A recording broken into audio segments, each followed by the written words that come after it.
बिस्मिल्लाहिर्रहमानिर्रहीम। आज जो आप लोगों ने टॉपिक पढ़ना है वो है पोलराइजेशन ऑफ लाइट कि पोलराइजेशन ऑफ लाइट किस तरह होती है। इससे पहले आप लोगों ने इंटरफेरेंस और डायफ्रैक्शन के बारे में पढ़ा है। इंटरफेरेंस और डायफ्रैक्शन में हमें ये प्रूफ होता है कि लाइट जो है उसकी जो नेचर है वो वेव नेचर है।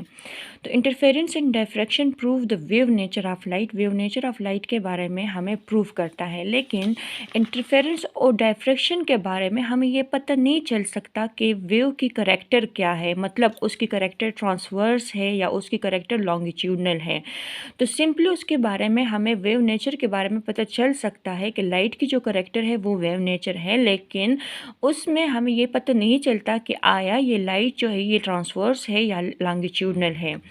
इस वजह से पोलराइजेशन एक ऐसी प्रॉपर्टी है जिसमें हमें ट्रांसवर्स वेव्स जो है वो सिंपली पोलराइज होंगे। It doesn't occur for longitudinal waves, और जो भी लॉन्गिट्यूडनल वेव्स है उसके लिए ये अकर नहीं होते, सच एज साउंड वेव्स। इसके लिए आप लोग के पास एक एक्सपेरिमेंट है। एक्सपेरिमेंट ये है कि आप लोग एक वुडन स्लॉट ले लोगे और एक वुडन स्लॉट में ट्रांसवर्स वेव्स को पास करोगे। अगर वो वुडन स्लॉट उसके पैरेलली रखा हो तो उसमें आसानी से वो वेव पास हो जाएंगे अनडिस्टर्ब। लेकिन अगर हम उस वुडन स्लॉट को इस तरह रख लेंगे कि वो उसकी हॉरिजेंटली इस तरह रख लेंगे तो उसमें वो वेव्स पास नहीं होंगे, जबकि वो वेव्स इस तरह हो जाएंगे कि वो पोलराइज्ड हो जाएंगे। तो इस वजह से अगर आप लोग इसमें इस वुडन स्लॉट में अब स्प्रिंग को ले लो, this is the longitudinal waves, तो अगर उस वुडन स्लॉट को आप लोग इस तरह वर्टिकली भी रख लो तो वो स्प्रिंग अनडिस्टर्बली पास हो जाएगा। लेकिन अगर उस वुडन स्लॉट को आप लोग पैरेलली भी हॉरिजेंटली भी रख लो तो उसमें वो स्प्रिंग जो है वो अनडिस्टर्ब उसकी वेव्स पास हो जाएंगे। तो इस वजह से लॉन्गिट्यूडनल वेव्स जो है ये पोलराइज नहीं होते, जबकि ट्रांसवर्स वेव्स जो है ये पोलराइज हो सकते हैं। अब हमारे पास लाइट वेव्स जो है, the light waves emitted from a source such as candle, flame और the sun is not polarise. आप लोग के पास जितने भी सोर्स है बेटा, कैंडल है, फ्लेम है, सन है, तो ये अनपोलराइज लाइट वेव्स है। क्यों अनपोलराइज लाइट वेव्स है? क्योंकि अगर बेटा आप लोग सन को देख लो तो सन की एक वेव परपेंडिकुलरली होगी, एक पैरेलली होगी, एक हॉरिजेंटली होगी, एक वर्टिकली होंगी, तो डिफरेंट डायरेक्शन है। बिकॉज सन की जो वेव्स है, because waves transition in different plane in all direction, हर एक डायरेक्शन में उसकी ट्रांजिशन हो सकती है। तो इस वजह से ये अनपोलराइज्ड है, क्योंकि पोलराइज्ड के लिए सिंपल एक ही डायरेक्शन ज़रूरी होनी है। लेकिन जो सन है तो उसकी जो लाइट जो है उसकी लाइट वेव्स जो है वो हर डायरेक्शन में ट्रांजिशन करती हैं, और it contains vibration in all phases. तो इसमें हर फेज़ में वाइब्रेशन हो सकता है, परपेंडिकुलरली भी, पैरेलली भी। तो इस वजह से ये आप लोग के पास अनपोलराइज्ड है। अब बेटा जब हम स्प्रिंग की बात करते हैं तो आप लोग को पता है कि आप लोग बोलते हो कि स्प्रिंग में मटेरियल वाइब्रेट करते हैं। यानी फॉर एग्जांपल ये स्प्रिंग है तो ये मटेरियल वाइब्रेट करके आप लोग के पास up and to and fro motion, इस डायरेक्शन और इस डायरेक्शन में अगर आप लोग इस तरह स्ट्रेच करोगे तो टू एंड फ्रो मोशन होता है। जबकि जो रूप है, अगर आप लोग रस्सी को देख लो, रस्सी में आप लोग के पास ट्रांसवर्स वेव्स, अगर उसको आप लोग इस तरफ फ्लक्ट करोगे तो ट्रांसवर्स वेव्स प्रोड्यूस होंगे। तो उसमें जो particle of the material vibrate करते हैं और उसकी पार्टिकल ऑफ द मटेरियल की वाइब्रेशन की वजह से आप लोग के पास वेव्स प्रोड्यूस होती है, ट्रांसवर्स वेव्स प्रोड्यूस होती है। जबकि अभी लाइट वेव्स है तो आप लोग सोच रहे होंगे कि लाइट वेव्स में कौन सी चीज़ वाइब्रेट करती है जिसकी वजह से वेव्स प्रोड्यूस होंगे। तो in light waves electric and magnetic field vibrate. तो लाइट वेव्स में क्या वाइब्रेशन करती है? इलेक्ट्रिक और मैग्नेटिक फील्ड वाइब्रेशन करती है, जिसकी वजह से आप लोग के पास ट्रांसवर्स वेव्स प्रोड्यूस होंगे। In light waves electric and magnetic field vibrate होती है, जिसकी वजह से आप लोग के पास इलेक्ट्रोमैग्नेटिक, इस वजह से आप लोग लाइट वेव्स को इलेक्ट्रोमैग्नेटिक वेव्स कहते हो। तो स्प्रिंग में मटेरियल वाइब्रेट करती है, रूप में पार्टिकल ऑफ द मटेरियल जो है वाइब्रेशन करती है, इस वजह से वेव्स प्रोड्यूस होते हैं। जबकि लाइट में इलेक्ट्रिक और मैग्नेटिक फील्ड वाइब्रेट करते हैं, जिसकी वजह से आप लोग के पास वेव्स प्रोड्यूस होते हैं। इसकी वाइब्रेशन की वजह से वो आप लोग के पास एनर्जी ट्रांसफ़र हो जाती है। अब फॉर एग्ज़ाम्पल आप लोग के पास एक लाइट सोर्स है, इस लाइट सोर्स से लाइट एमिट हो रही है। अब अगर आप लोग इस लाइट को देख लो तो इसकी एक डायरेक्शन ये है, दूसरी डायरेक्शन कुछ वेव्स की डायरेक्शन ये है, यानी अनपोलराइज्ड लाइट है, डिफरेंट डायरेक्शन में ये ट्रेवल कर रहे हैं। अब अगर इस अनपोलराइज्ड लाइट के सामने हम एक पोलराइजिंग फ़िल्टर रख लें, तो अगर मैं एक पोलराइजिंग फ़िल्टर रख लूँगी इस अनपोलराइज्ड लाइट के सामने, जो हर एक डायरेक्शन में हो सकती है, तो वो लाइट वेव जो है वो क्या हो जाएगी, वो पोलराइज्ड हो जाएगी। और अब ये पोलराइज्ड लाइट बन गई है, क्योंकि अब इसने सिंपल एक ही डायरेक्शन में उस वेव्स को पास किया है, जबकि दूसरे डायरेक्शन वाले वेव्स को क्या कर लिया है, रिस्ट्रिक्ट कर लिया है। तो सिंपली पोलराइजेशन का क्या मतलब है, अनपोलराइज्ड लाइट को पोलराइज्ड करना। इस फिनोमेना को हम कहते हैं पोलराइजेशन, यानी डिफरेंट डायरेक्शन ऑफ लाइट को एक ही डायरेक्शन में पोलराइज्ड करना, इस फिनोमेना को हम बोलते हैं पोलराइजेशन।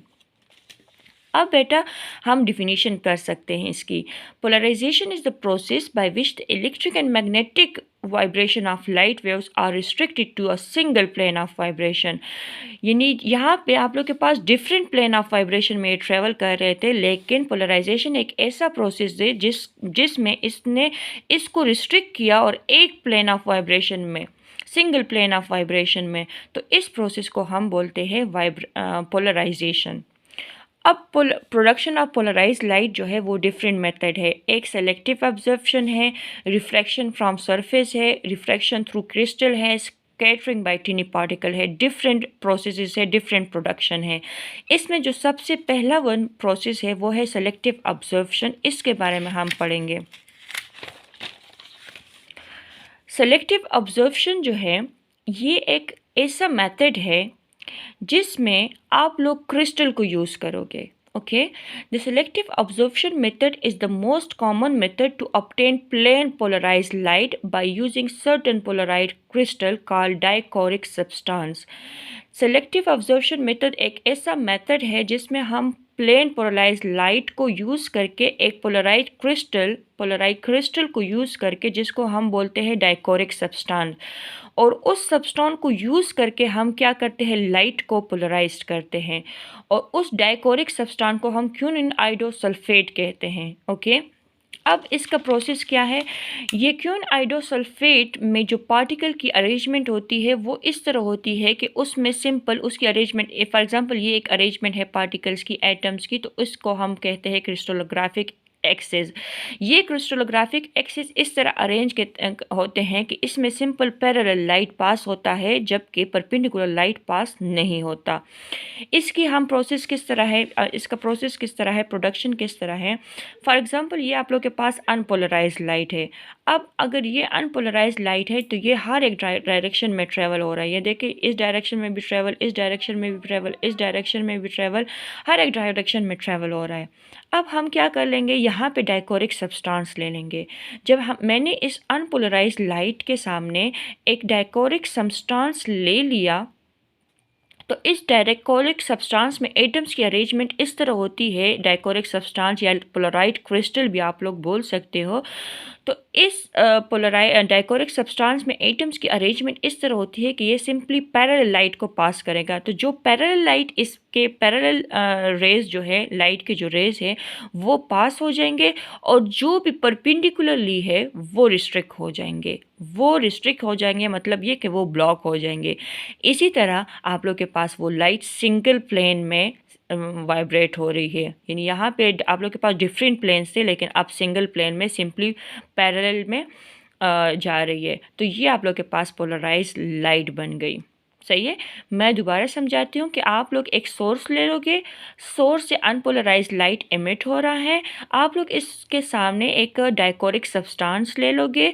डाइकोरिक सब्सटेंस में एक ऐसा सब्सटेंस यूज़ होता है जो सिंपल पैरेलल लाइट रेज को पास करते हैं। इस वजह से यहाँ पे जब रेज पास होंगे तो पैरेलल लाइट रेज पास हो जाएंगे, जबकि जो भी परपेंडिकुलर रेज हैं वो क्या हो जाएंगे, वो ब्लॉक हो जाएंगे। तो लाइट जो है वो पोलराइज हो गया, यानी अनपोलराइज्ड लाइट क्या होगी, पोलराइज होगी, सिंगल प्लेन में प्रोड्यूस हो गई है। अब यहाँ पे मैंने दो डाइकोरिक सब्सटेंस लिए हैं। क्यों मैंने दो डाइकोरिक सब्सटेंस लिए हैं? क्योंकि अगर मैं एक के सामने ये लाइट पोलराइज हो गई तो दूसरे की मैं क्या करूँगी, एज अ पोलराइज़र यूज़ करूँगी, as a polarizer. As a polarizer मैं क्यों यूज़ करूँगी? क्योंकि मैं अब इसकी वो जो डायरेक्शन है इसको इस तरह रोटेट करूँगी। जितना मैं उसकी रोटेशन चेंज करूँगी तो उसकी रोटेशन की वजह से ये लाइट की जो इंटेंसिटी है वो भी चेंज होगी, लाइट की इंटेंसिटी भी डिक्रीज़ होगी। इस तरह मैं इसकी पोजीशन, फॉर एग्जांपल ये एक वो स्लिट है, इसकी पोजीशन मैं इस तरह चेंज करूँगी तो इस तरह लाइट की इंटेंसिटी भी चेंज होगी, लाइट की इंटेंसिटी भी चेंज होगी, मतलब आप लोग को वो कम दिखाई देगा। फिर मैं उसको इस तरह बिल्कुल उसकी परपेंडिकुलरली रख लूँगी। तो जब मैं इसको परपेंडिकुलरली रख लूँ तो आप लोग को लाइट नज़र नहीं आएगा। तो मैं ये आप लोग के पास 2 crystal parallel to each other मैंने रखे हैं। यहाँ पे जो 2 क्रिस्टल्स हैं उसको मैंने एक दूसरे के परपेंडिकुलरली रखे हैं। अब क्वेश्चन आता है, how we confirm it that the light is polarized. अब मैंने यहाँ पे जो लाइट पोलराइज्ड किया है, ये मुझे यहाँ पे जो लाइट पोलराइज्ड किया है, ये वाला लाइट, तो ये मुझे किस तरह कंफर्म होगा कि ये पोलराइज्ड है? तो ये इस तरह कंफर्म होगा कि मैं इसके सामने दूसरा डाइकोरिक सब्सटेंस ले लूँगी, पोलराइड क्रिस्टल ले लूँगी और उस पोलराइड क्रिस्टल की रोटेशन को चेंज करूँगी। अब अगर उसकी रोटेशन जब मैं चेंज करूँगी, अब अगर उसकी इंटेंसिटी चेंज हो रही है, रोटेशन की वजह से डिक्रीज़ हो रही है, तो मतलब ये कि ये लाइट जो है ये पोलराइज्ड हो गई है। और अगर इंटेंसिटी चेंज नहीं हो रही तो मतलब ये कि वो अनपोलराइज्ड लाइट है, वो हर डायरेक्शन में ट्रेवल कर सकता है। तो by placing another dichoric substance and rotating the ray of light, if the intensity decreases then it means it is polarized. Okay, तो ये मतलब हो जाएगा कि ये polarized है. The next one topic is the polarization by reflection. So polarization by reflection, when an unpolarized light beam is reflected from a surface, the reflected light may be completely polarized, partially polarized और unpolarised. तो completely polarised कब होगा, partially polarised कब होगा, unpolarised कब होगा? जब reflection होगी through some surface. It depend upon the angle. अगर आप लोग के पास इंसिडेंट एंगल और रिफ्रैक्टेड एंगल आप लोग के पास 0 डिग्री के बराबर हो तो अनपोलराइज्ड होगा, यानी इंसिडेंट अगर 0 डिग्री हो तो फिर वो अनपोलराइज होगा। इन फॉर एग्जांपल ये इंसिडेंट रे है, ये रिफ्रैक्टेड, तो अगर 0 डिग्री पे हो तो आप लोग के पास वो अनपोलराइज होगा। अब अगर एंगल आप लोग के पास polariser angle 90, reflected and refracted ray जो हो वो 90 डिग्री पे हो तो परपेंडिकुलरली हो तो वो लाइट क्या होगी? पोलराइज लाइट होगी। और अगर इसके दरमियान में कुछ एंगल हो 60-50 तो वो पार्शली पोलराइज्ड होंगे।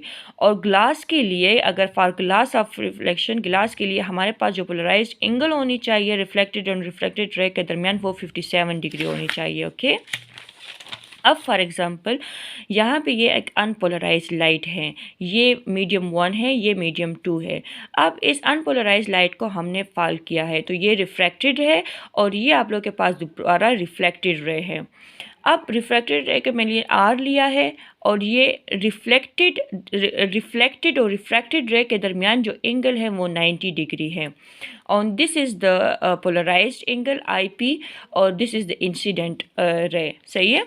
अब आप लोग के पास एक Brewster angle is an angle. कौन सा एंगल होता है? ये एक ऐसा एंगल है, is an angle of incident at which light with a particular polarization is perfectly transmitted through a transparent dielectric surface. तो ये एक ऐसा एंगल है जिस पे वो पार्टिकुलरली पोलराइज लाइट जो है वो परफेक्टली ट्रांसमिट हो जाता है। अब आप लोग के पास स्नेल लॉ जो है, this is the Snell law, the angle of incident is equal to the angle of reflection. This is the Snell law. So n1, this is medium 1 sin theta 1 and 2 sin theta r. This theta r is the refracted. From figure अगर आप लोग theta are को देख लें तो theta are जो reflected angle है ये बराबर होगा, अब ये हम फाइंड आउट करेंगे। तो अगर आप लोग इस साइड पे देख लें तो इस साइड पे एक एंगल है थीटा आर का, एक एंगल है 90 डिग्री का और एक एंगल है थीटा पी का, एक थीटा पी, एक 90 डिग्री और एक थीटा आर।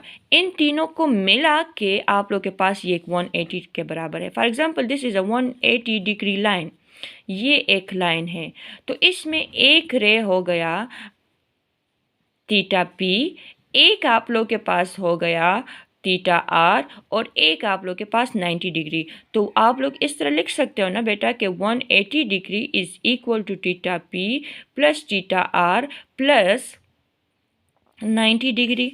तो इस वजह से मैंने from figure this one 180 degree, अगर मैं इसको इस तरह लिख लूँ, दिस इज़ 180 डिग्री, तो 180 डिग्री में एक थीटा आर है, एक 90 डिग्री है और एक थीटा पी है। तो this is equal to 180 degree. क्या मैं इसको इस तरह लिख सकती हूँ कि theta R is equal to 180 degree minus theta P plus 90 degree? लिख सकती हूँ, मैंने इस तरह लिख लिया। अब इस थीटा आर की वैल्यू आप लोग के पास ये आ गई। सॉल्व करके इसकी वैल्यू आप लोग फर्स्ट वन इक्वेशन में पुट कर लोगे तो आप लोग के पास आ जाएगा sine of theta minus this.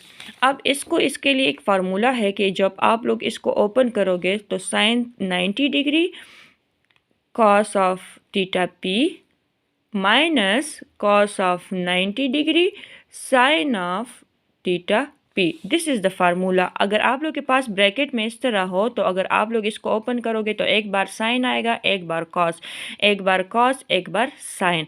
ये मैथ्स में है सेकेंड ईयर के बुक में। तो साइन ऑफ 90 इज़ 1, तो ये क्या आ जाएगा? Cos of theta P.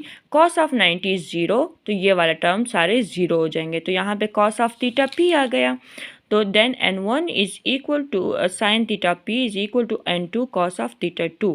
अब n2 dividing by n1 is equal to sine of theta P dividing by sine of theta cos of theta p. Then this one is tangent p and tangent p is equal to n2 dividing by n1.